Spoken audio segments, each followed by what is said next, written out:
આપ સર્વને મારા જય મહાદેવ, જય માતાજી। આપ સર્વને મારા જય મહાદેવ, જય માતાજી। તો આજે રાહુ અને ગુરુ આ બંનેની યુતિ જ્યારે કુંડળીમાં થાય ત્યારે જ ચાંડાલ દોષ બને છે। તો આ ચાંડાલ દોષ છે એ સખત તકલીફ આપે છે, બધાય દોષ છે એ સખત તકલીફ તો આપે જ છે, પણ આ ચાંડાલ દોષ એવો ખતરનાક છે કે જેને આપણે રાહુ અને ગુરુની યુતિથી એને સમજી શકાય છે। તો રાહુ જેનો ભારે હોય અને ગુરુ જેનો ભારે હોય, ગુરુનો સાથ સહકાર ન હોય તો આવો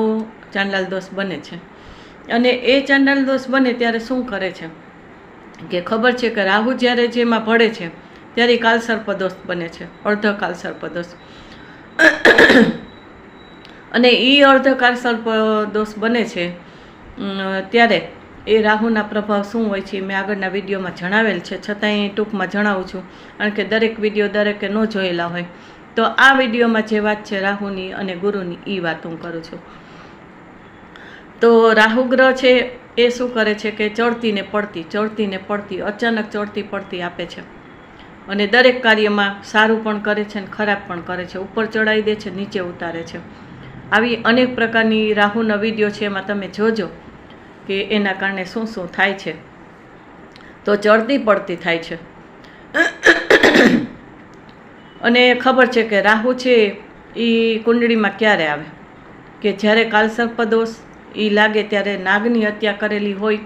તો જ એ કાલસર્પ દોષ આવે ને રાહુનો દોષ આવે, અને એના કારણે પિતૃદોષ આવે, વાસ્તુ દોષ આવે છે,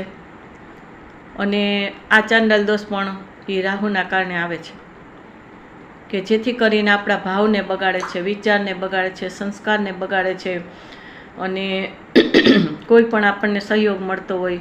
કોઈ પણ બેનિફિટ મળતા હોય તો એ ઘડીકમાં બહુ બેનિફિટ આપી દે છે, ઘડીકમાં ઉપર ચડાવી નીચે ઉતારી દે। એવી રીતના જે ગુરુ છે આ રાહુની સાથે ગુરુ ભળે એટલે કે ગુરુ ભળે એટલે શું કે આવી ચડતી પડતીમાં જે ગુરુની આપણે અસાધના કરેલી હોય, ગુરુ જ્ઞાન આપતા હોય તેની મજાક મસ્કરીઓ કરેલી હોય, છોકરાઓ સ્કૂલમાં પણ જાય તો ગુરુને, ટીચરને, પ્રોફેસરોને મારવા પણ માંડે છે, અપશબ્દ પણ બોલે છે,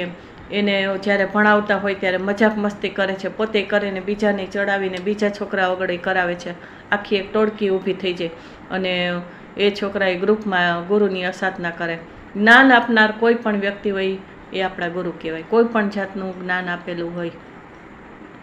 વ્યવહારિક ગુરુ હોય, આધ્યાત્મિક ગુરુ હોય, એ બધું ડીપમાં વાત છે, પણ જેમને આપણને જ્ઞાન આપેલું હોય